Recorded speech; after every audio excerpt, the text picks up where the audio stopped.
Welcome back to another technical deep dive here in the debug zone. Today we're tackling a big question and breaking it down with insights from other users. Hopefully this clears up some misconceptions and helps you get the answer you need. So buckle up, stay a little curious, and let's jump right in.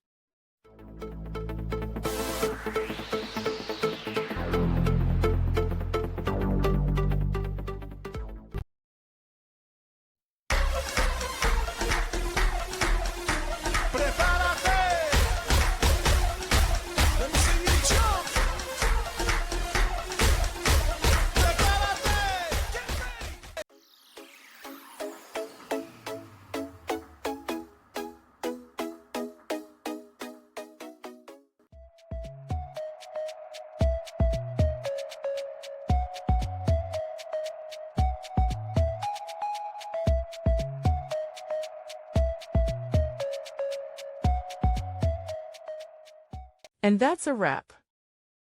I hope you found the answer you were looking for. If you did, take a second to hit that subscribe button. It really helps out. And let me know in the comments which solution worked best for you. See you next time in the debug zone.